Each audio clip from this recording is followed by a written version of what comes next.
Você está no Espaço Unisanta e é aqui que você fica sabendo tudo o que acontece na Universidade Santa Cecília. Essa semana estamos em clima de Páscoa, então se você ficou curioso para saber o que está acontecendo na universidade, não sai daí!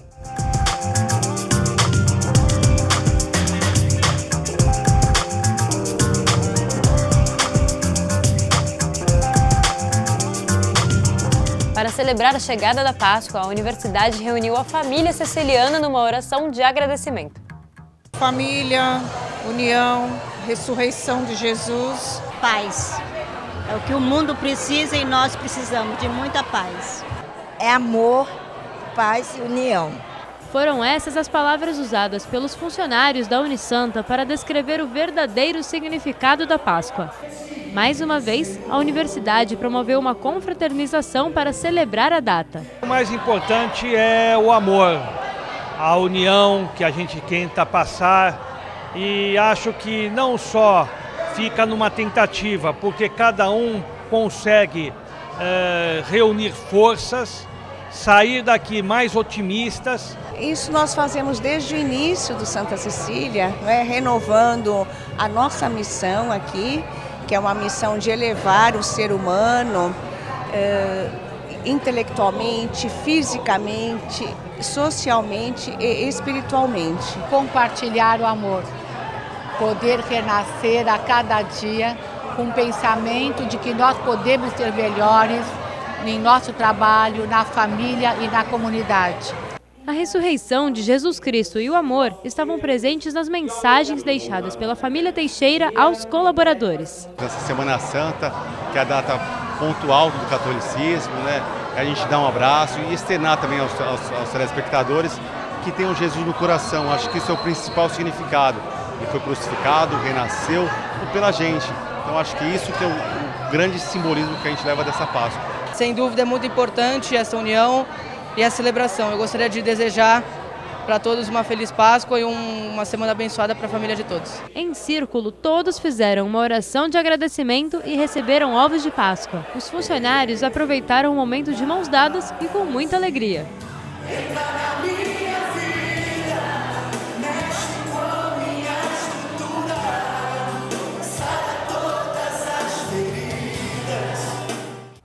E hoje você confere a segunda parte do Cá Entre Nós com o vice-diretor da Engenharia, Áureo Pascoaleto.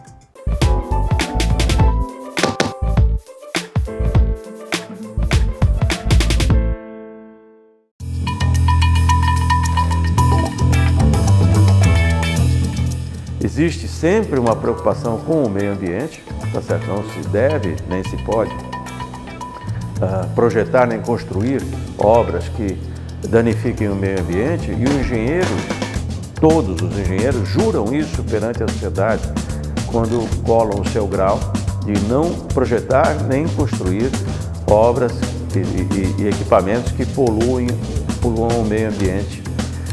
Então esse compromisso é um compromisso muito sério. Até você ressaltando isso, o engenheiro, de uma forma geral, não só o civil, mas todas as modalidades, ele tem 5 responsabilidades. É a responsabilidade técnica, responsabilidade civil, como todas as pessoas, a responsabilidade criminal, responsabilidade administrativa em relação ao desempenho da sua função e, principalmente, uma responsabilidade que é a responsabilidade ética. Ele é responsável, na sua condição de líder de equipes de trabalho, ele é responsável por aquelas equipes que estão sob o seu comando. Então, uma das condutas vedadas do exercício da engenharia é descuidar-se da segurança das pessoas que estão sob os seus comandos.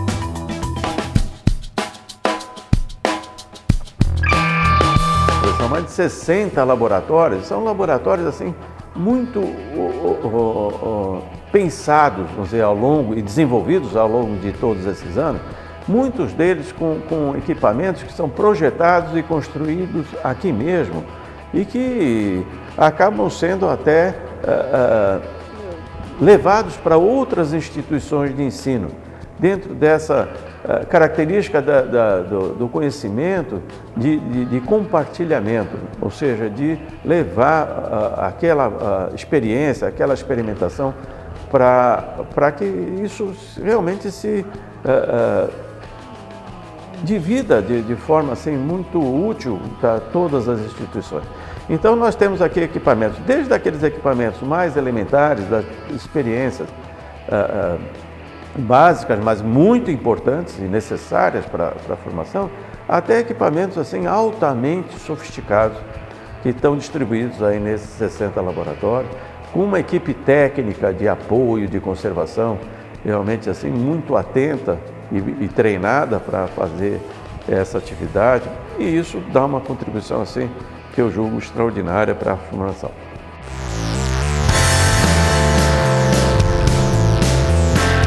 Em primeiro lugar, ele tem que ter, além das habilidades necessárias, aquela habilidade com números, com abstração, com a capacidade de imaginar soluções para as coisas. O engenheiro fundamentalmente é isso, né?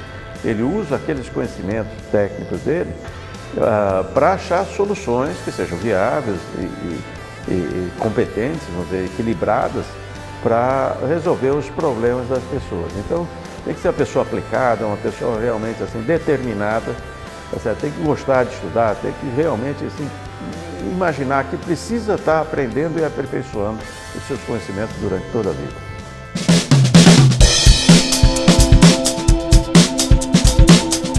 Tem uma característica muito particular, que é uma camada muito considerável de argila marinha, tá certo? Que, para falar de uma forma bem simplificada, seria como uma esponja cheia d'água. Sobre essa argila marinha, nós temos uma camada de areia de altura variável. Então, durante muito tempo, as construções eram apoiadas simplesmente na camada de areia, que tem uma boa capacidade de suporte de uma forma geral, dependendo dessa espessura e da carga que se coloca. Só que isso, vamos dizer, vai provocando um adensamento da camada de argila marinha, então o prédio tende a recalcar, como a gente fala, né? A baixar em relação ao nível geral. Isso tem um recalque imediato, logo que acaba de construir o prédio, e tem um recalque secular, que é ao longo do tempo. Só que quando dois edifícios são construídos um ao lado do outro, existe uma sobreposição desses esforços no subsolo e eles acabam convergindo. Então são chamados, o pessoal fala prédio torto, mas não é torto, é prédio inclinado. O prédio não entortou, o prédio inclinou-se. Né? E são mais de 100 prédios que temos aqui principalmente na região da orla aqui de Santos.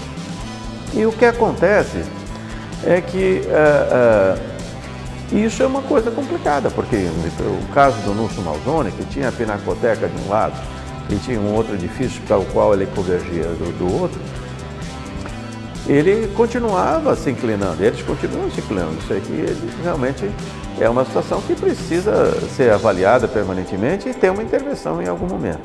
E o que foi feito no Núcio Malzone foi uma obra de engenharia extraordinária, tá certo? Uma obra de coragem, talvez uma das grandes obras que se fez nesse país. Que foi, vamos dizer, dois engenheiros, o engenheiro Pimenta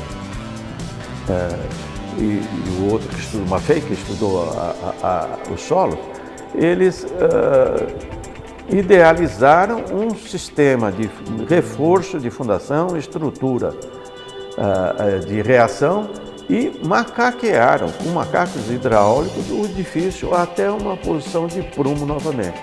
Imaginem, o edifício inclinado, se jogasse um prumo da parte superior, 50 e poucos metros, estava quase 1,90 m afastado esse prumo da base do prédio, ou seja, o tanto que ele inclinou. E eles reaprumaram o edifício numa condição, inclusive com as pessoas morando dentro. É uma obra de coragem.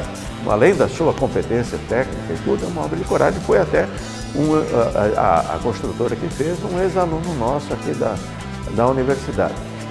Então, essa é uma obra que eu reputo realmente assim como de destaque aqui para a nossa região, assim como a implantação dos canais, com o Saturnino de Brito e tantas outras obras de engenharia, que a própria construção do porto, são obras realmente magníficas e que mudam a vida da população.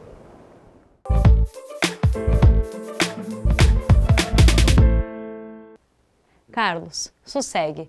O amor é isso que você está vendo. Hoje beija, amanhã não beija, depois de amanhã é domingo e segunda-feira ninguém sabe o que será. Se você já conhecia estas palavras, sabe de quem estou falando. E se você nunca ouviu falar, o Espaço Unisanta te apresenta Carlos Drummond de Andrade.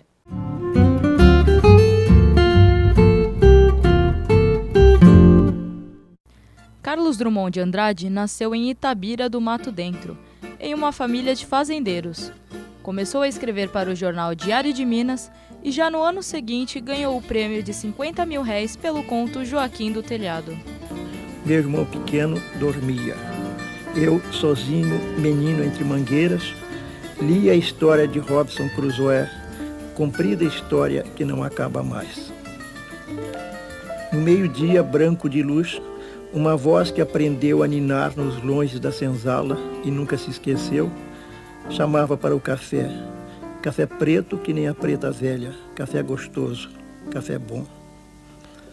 Minha mãe ficava sentada, cozendo, olhando para mim. Psiu, não acorde o menino. Para o berço onde pousou o mosquito. E dava um suspiro, que fundo. Lá longe, meu pai campeava no mato sem fim da fazenda. E eu não sabia que minha história era mais bonita que a de Robinson Crusoe.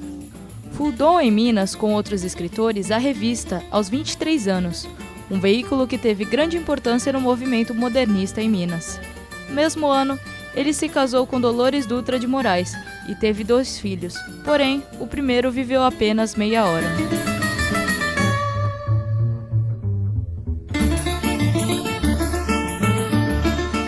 E agora, José?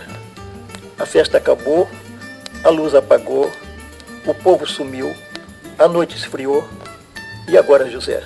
Para sustentar a família, Drummond trabalhou durante anos em repartições públicas e, paralelamente, lançou livros.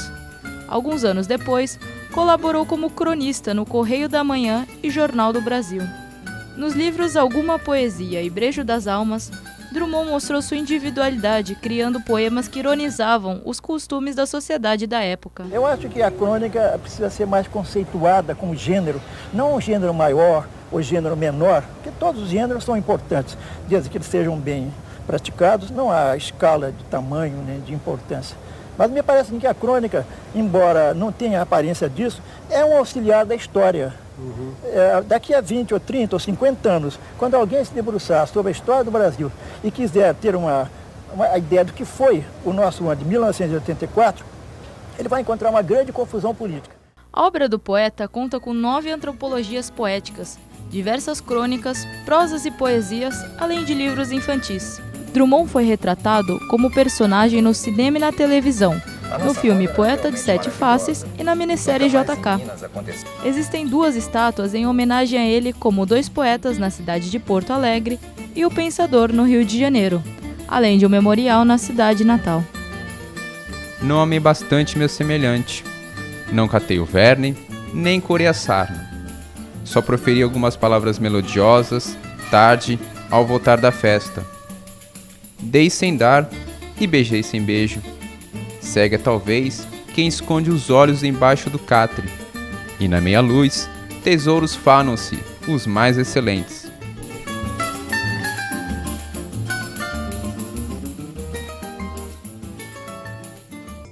O Espaço Unisanta de hoje vai chegando ao fim.